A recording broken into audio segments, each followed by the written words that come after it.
청문회가 끝이 났음에도 불구하고 사실은 제대로 밝혀진 것이 없습니다. 그래서 저희는 뉴스공장에서 그동안 가졌던 의문 중에 되짚어서 확인해보고자 하는 것이 있습니다. 예를 들어서 11월 29일 단신이었던 간호장교 출장 기록이 없다는 뉴스. 당시 저희는 이 뉴스를 다루면서 뜬금없다. 뉴스 브리핑에서. 이 뉴스는 나중에 대통령의 7시간과 관련해서 대통령의 알리바이로 사용될 가능성이 있다. 이렇게 브리핑을 했었고, 최근에 청와대 조리장의 인터뷰에 대해서는 이 인터뷰에서 주장하고 싶은 것은 결국 당일 대통령이 관저에 있었다는 말을 하고자 하는 게 아닌가 하는 의구심을 저희가 가졌던 적이 있습니다. 하지만 이런 부분들은 청와대에 직접 근무하지 않고서는 그 진위를 파악하기 대단히 어려운데, 오늘 청와대 부속실 근무 경험을 가지신 분을 모시고 이 사안들을 짚어볼까 합니다. 안녕하세요. 안녕하세요. 네.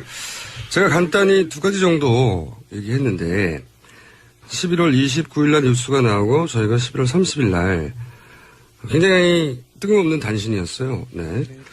청와대 간호장교 출장 기록이 없더라 하는 단신이 나오고 후속 기사도 없었어요. 네.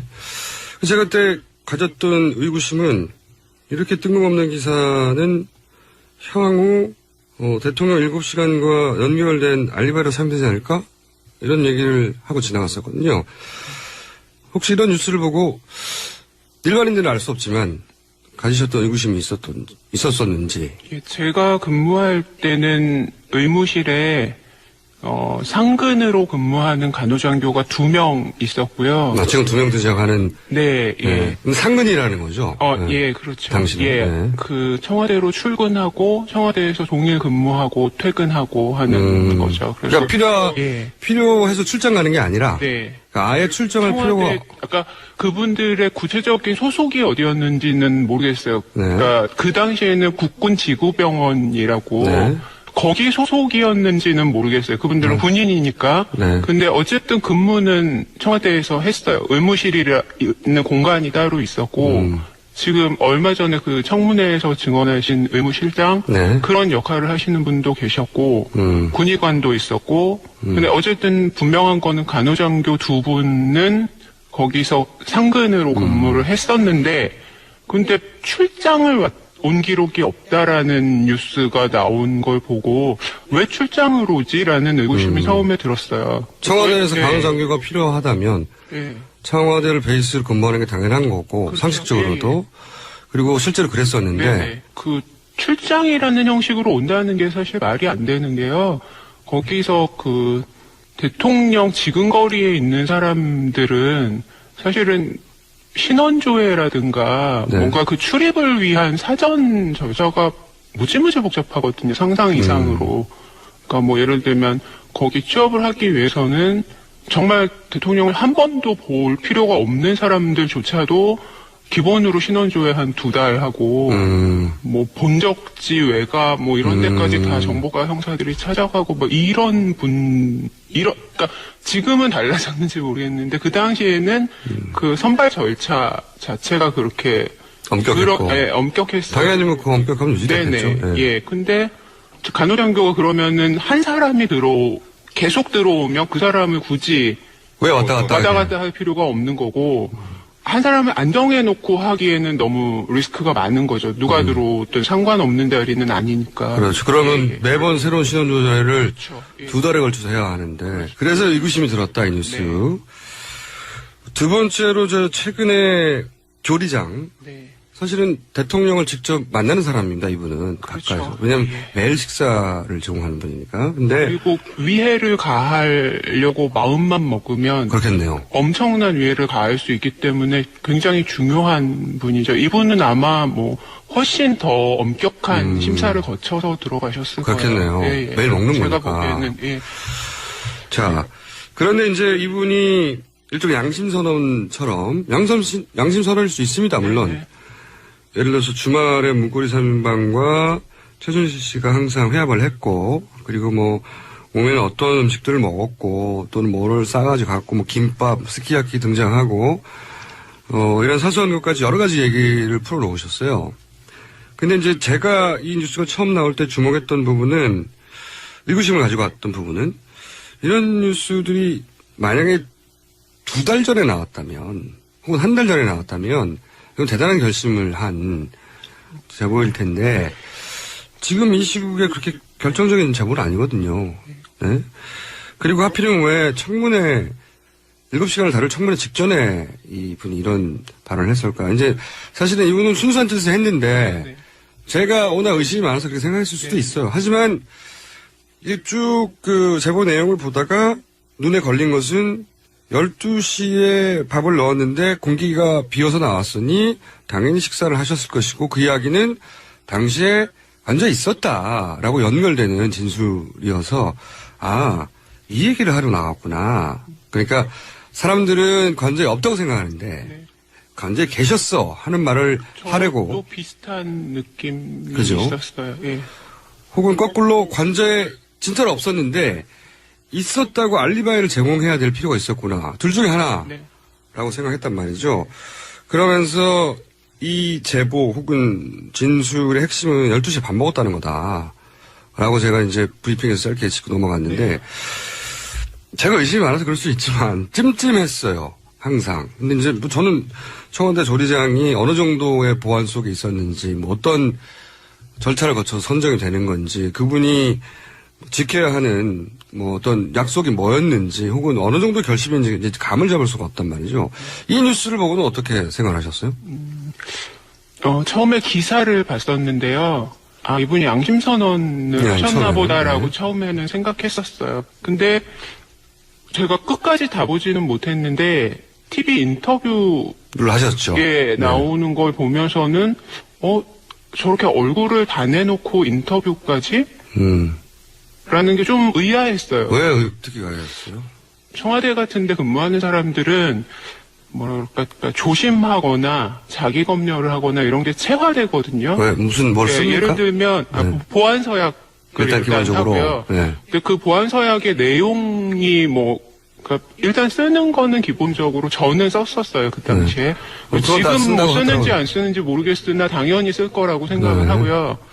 그런 중요한 포스트에 있는 사람들은 사실은 옛날에는 뭐 도청한다, 미행한다, 뭐 이런 것도 있었거든요. 훈련을 철저하게 받고 계속 그럼에도 불구하고 대통령이랑 지근거리에 있는 사람들은 더더욱. 사실은 마음 먹으면 위해를 가한다거나 이렇게 뭐 이용당할 수도 있는 거잖아요. 그렇죠. 뭐 위협을 당해서 그렇죠. 예를 들어서 조리장 같은 경우에 뭐 그렇죠. 음식에 뭔가 무슨 짓을 한다든가 이거를 할 수 있는 위치잖아요. 그렇죠. 영화에 보면 예를 들어서 조리장 가족을 위협해서 조리장에게 무슨 약을 타게 만들어서 그분이 뭐 나쁜 뜻은 아니지만 어쩔 수 없게 그렇게 몰아가는 상황에 노출될 가능성은 있는 거잖아요. 그래서 훨씬 더 엄격하게. 훨씬 더 엄격하게 아마 뭐 저보다 훨씬 그분이 타이트하게 관리를 받으셨을 거라고 생각하고요. 보안 서약도 물론이거니와 일반 보안 서약은 뭐 청와대에서 취득한 정보를 외부에 발설할 경우에 어떠한 법적 처벌이 있고 이런 수준인데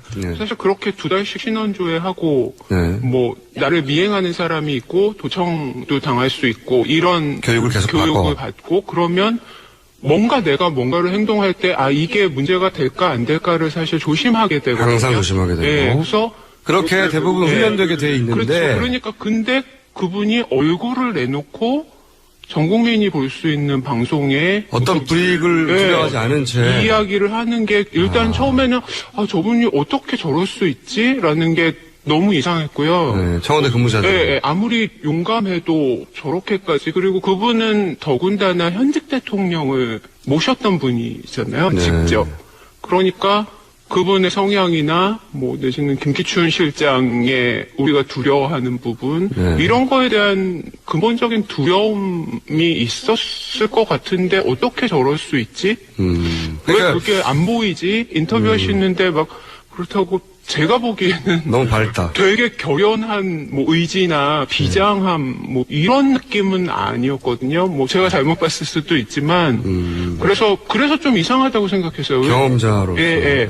뭐 그게 불이익. 법적인 처벌이든 뭐든 불이익을 안 받을 거라고 생각하지 않고서는 그러니까 그런 처벌을 줄 쪽에서 너는 처벌을 하지 않을 거야라는 약속을 받지 않고서야 어떻게 저럴 수 있을까? 네. 라는 생각을. 그런 불이익을 준 케이스들이 너무 많이 이미 밝혀졌잖아요. 예. 그러면 그런 상황에 처한 사람들이 심리나 조건을 잘 아시는 분으로서 네네. 저렇게 편안하게 이 얘기를 한다는 건 불이익이 아니라 그렇게 나가서 인터뷰하라고 권유를 받은 게 아니냐라는 정도. 어쨌든 제가 보기에는 노말하지는 않았어요. 예. 그럼 제가 이렇게 저라면 그럴 수 없을 것 같다는 생각이 들었어요. 그럼 제가 이렇게 돌려서 얘기해 볼게요. 네.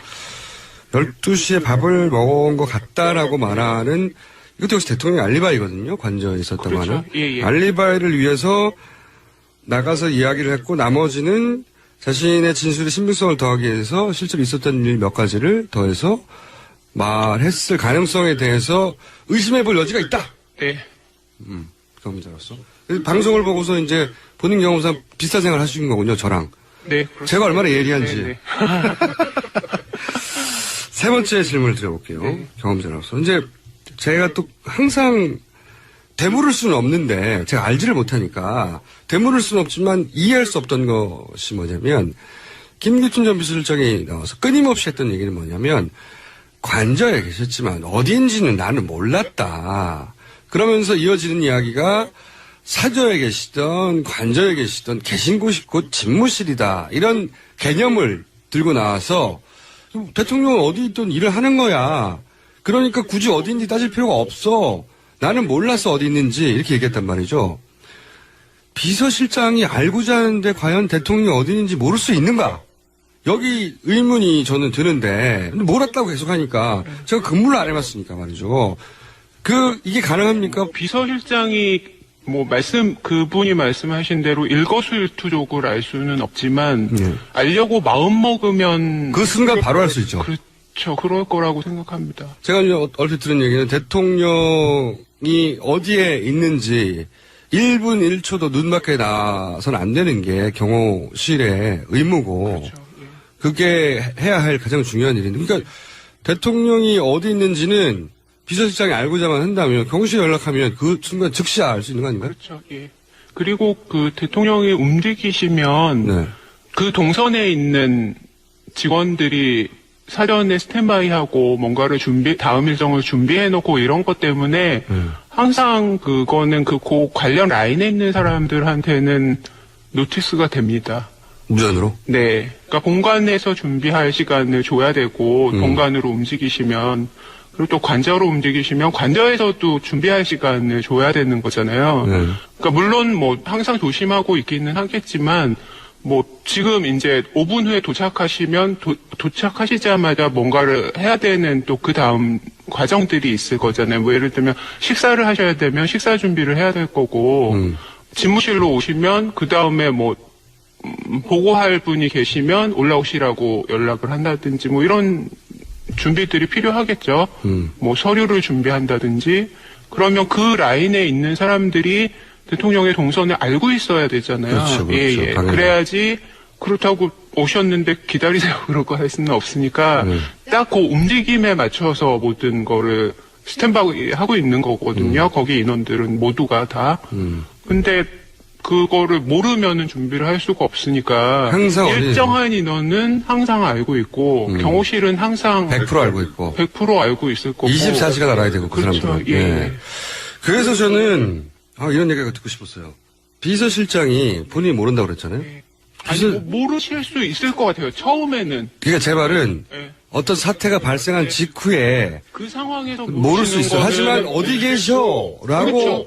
전화 한 통화로 바로 알 수 있는데 그 7시간 내내 당일 몰랐다고 말하는 건 아니 경호실에 전화해서 만약에 경호실이 모르겠는데 해버리면 그 경호실은 사라져야 되는 거 아니에요? 아예. 이제는 아마 과거에는 경호실장, 비서실장이 동급이었던 거의. 적이 있는데 지금은 아닐 거예요. 아마 네. 경호실이 위상이 좀 많이 떨어져서 비서실장이 더 높으실 거예요. 거겠죠, 당연히. 예. 그러니까 비서실장이 하다못해 경호실장한테 묻더라도 전화 한 통이면 경호실장 입장에서는 상관의 개념이 되는 거거든요. 그러니까 물론 뭐 별도의 조직이기는 하지만 그러면 그거를 더군다나 그게 평상시의 상황이 아니잖아요. 네. 비상시니까 어디 예, 계신지 그 상황에서 묻는데 경호실에서 이야기를 안 한다는 거는 있을 수 없는 일이죠. 모른다는 불가능한 얘기고 아예 제 생각에는 말할 수 없다도 있을 수 없는 일이고. 네, 저는 그렇게 생각합니다. 저도 이 얘기를 듣고 싶었어요. 왜 이 얘기를 아무도 안 하나 몰라. 대통령의 경호는 24시간 이루어지는 것이고 네. 단 한 통의 전화로도 비서실장은 그 즉시 위치를 파악할 수 있는데 본인은 그 7시간 내내 몰랐다라고 지금도 주장하고 있고 그게 왜 틀린 주장인지 일반인들은 알 수가 없거든요. 근데 그거 보자마자 거짓말인 줄 아시겠네요. 알려고 하면 알 수 있는데 그 즉시. 알려고 안 했나?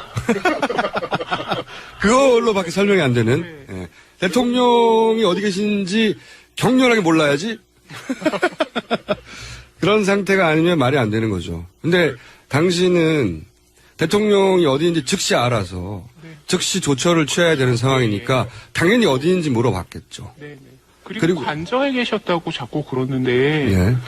그것도 그러니까 관저에 뭐 집무실이 있다고 자꾸 얘기하시고 무슨 비서실에도 있고 연무관에도 있고 뭐 네. 그러시는데 방은 있을 수 있을 거예요. 아마 왜냐하면 잠깐 가시더라도 네. 그냥 뭐 대기실 같은데 같이 계실 수 없기 때문에 그분을 대통령을 위한 전용 공간은 분명히 만들어 놓죠. 그렇지만 네. 그거는 정말 어쩌면 재임 중에 한 번도 안 쓸 수도 있는 공간들인 거거든요. 그리고 관저에 있는 집무실이라는 거는 설사 있다 하더라도 그런 상황이면 뭐 본관으로 오시든 뭐 비서실로 가시든 해서 정말 대책을 논의해야 되는 장면이잖아요. 그 시간에 관저에서 직무를 했다는 거는 저로서는 도저히 저게 변명이 된다고 생각하나? 그렇잖아요. 재택근무하고 있는데 304명의 자기 국민이 수당당하는 장면에서 나는 오늘 여전히 재택근무? 이거는 말이 안 되죠. 그리고 비서실장은 어딘지 몰라? 그러니까요. 네. 그게 너무 당연한 것처럼 계속 얘기해? 예. 일반인들은 청와대 경험을 안 했으니까 그거가 통할 거라고 이제 생각하면서 끊임없이 반복 재생하고 있는 거죠. 청와대 부속실 가장 가까운 곳에서 직접 유사한 경험을 한 분으로서는 이런 진술들이나 정황들이 드러나면 드러날수록 거꾸로 없었나 보다는 생각을. 네. 전에는 사실 뭐 알 수 없지. 네. 뭐 약간 중립적인 생각이었는데 그리고 또 이분 인터뷰가 나온 다음에 다른 언론들은 너무나 당연하게 뭐 그러면 12시부터는 식사를 했으니까 있었고 그렇죠. 로 되는 거잖아요. 전체가 그 인터뷰를 근거로 해서 네네. 오후에 뭐 90분 올리머리 했고 앞에 그러면은 12시부터 밥을 먹었으니까 그러면 12시에는 적어도 있었고 그러면 오전만 비네 이렇게 되는 거잖아요. 그렇죠. 그걸 원했나? 라고 생각할 수밖에 없었다. 예, 저는 그런 생각이 들었어요. 그래서 거꾸로 이걸 이렇게까지 굳이 조리장에 나와서 얘기하는 걸 보면 이 중간에 알리바이가 꼭 필요했나? 알겠습니다. 대단히 상식적인 지적이었고 저희가 꼭 듣고 싶은 이야기였는데 오늘 어렵게 나와주셔서 정말 감사하고요. 그런데 그 이야기를 듣고 그리고 보안 서약을 써서 가까운 지인한테도 하지 않는 과거 경험 그렇게 조심스러워 하셨는데 왜 굳이 방송에까지 나와서 이 대목을 짚어주셔야 되겠다고 생각하셨는지. 너무 미안해서요. 세월호 아이들 부모님들한테 세월호 이후에 사실 저뿐만 아니라 저희 전 국민이 다 트라우마를 안고 살고 있는 거잖아요. 뭐 저도 아이들이 있고 저는 그러니까 계속 저를 괴롭힌 거는 우리 아이들이 세월호에 안 탄 거는 그냥 운이 좋았을 뿐이다라는 생각을 늘 했어요. 그래서 그냥 이렇게 이대로 살면 언젠가 지금은 운 좋아서 안 탔지만 내 아이들도 언젠가 또 다른 세월호에 탈 수 있고 나는 또 다른 행복항에 가서 저렇게 울부짖으면서 9명인가는 아직 돌아오지 못하셨잖아요. 그러니까 계속 마음의 빚은 있었는데 그래서 이 광화문에 주말마다 사실 나가면서 세월호 천막에 가서 미안하다는 이야기를 하고 싶었는데 못했어요. 너무 내가 아무것도 안 한 게 너무 뭐라 그러지 비겁한 상태에서 가기가 너무 미안해서. 근데 이제 탄핵이 가결되고 나서 지난주에 처음으로 갔어요. 가서 꽃도 바치고 미안하다고 이야기도 하고 그러면서 제가 약속했거든요. 혹시 내가 할 수 있는 게 별로 없겠지만 혹시라도 조금이라도 도움될 수 있는 게 있다면 다른 거는 모르겠는데 저는 사실 세월호 때문에 촛불 집회에 갔거든요. 이제는 외면하지 않겠다, 가만히 있지 않겠다라고 아이들한테 약속했고요. 그리고 그래서 그때는 사실 제가 할 수 있는 거는 그냥 촛불 집회에 계속 나가는 거라고 생각했어요. 100만 명에다가 점 하나 보태는 거 정도. 그 정도는 그것도 안 하면 안 되겠다라는 생각을 했었는데 염영숙 위원장님, 주진영 사장님, 그리고 특히 그 현직 외교관인데 인터뷰하신 분 베트남 영사인가요? 그분 인터뷰 보면서 정말 너무너무 울었어요. 그분은 본인뿐만 아니라 가족들 그리고 현직 공무원이신 거잖아요. 그러니까 그분들이 감당해야 될 몫이 어떤 건지 너무 정말 상상도 안 되고 저분들을 지켜내지 못하면 우리는 희망이 없을 것 같다는 그런 생각이 들어서 어떡하지? 저분들이 이 일로 인해서 고통받게 되고 피해받게 되고 그러면 안 되는데라는 게 그냥 그렇다고 제가 뭘 할 수 있는 게 없잖아요. 그러면서 사실은 만약에 내가 저 입장이면 저렇게 할 수 있을까? 근데 자신이 없었어요, 사실은. 나는 못할 것 같다, 저렇게는. 근데 적어도 그분들의 뒷배는 촛불 하나 드는 걸로 할 수 있으면 그거는 내가 끝까지 해야지라고 결심을 했었는데 지금 사실 이거는 제가 할 수 있는 거잖아요. 비겁한 제 자신을 용서하지 못할 것 같았어요.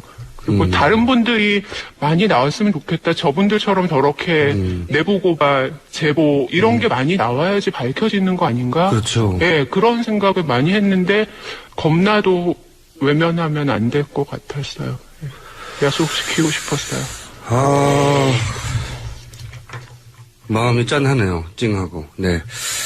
감사하고요. 이 방송을 들으시고 저희가 큰 걸 바라는 건 아닙니다. 아주 작은 제보라도 저에게 들려주시면 그 작은 제보를 하나하나 모아서 큰 스토리를 만들어 볼까 합니다. 여러분들의 도움을 제보를 기다리겠습니다. 오늘 말씀 감사합니다. 감사합니다. 네, 사전 녹음한 방송이었습니다. 음성 요소 때문에 제보자 신변 보호를 위해서 하울링이 좀 있었습니다. 제가 이번 주장을 방송한 것은 이분 말이 무조건 옳다거나, 조리장 주장은 사실 무근이라는 단정을 하는 목적이 아니고, 권력이 자신의 치부를 숨기고자 할 때 그 진실을 밝히려면 자신의 전문 분야에서 경험, 지식, 정보를 나누는 시민들의 도움이 없이는 불가능하다. 그 점을 말하고 싶었습니다. 그리고 조리장의 반론권 역시 언제든 보장해드립니다. 3부에서 뵙겠습니다.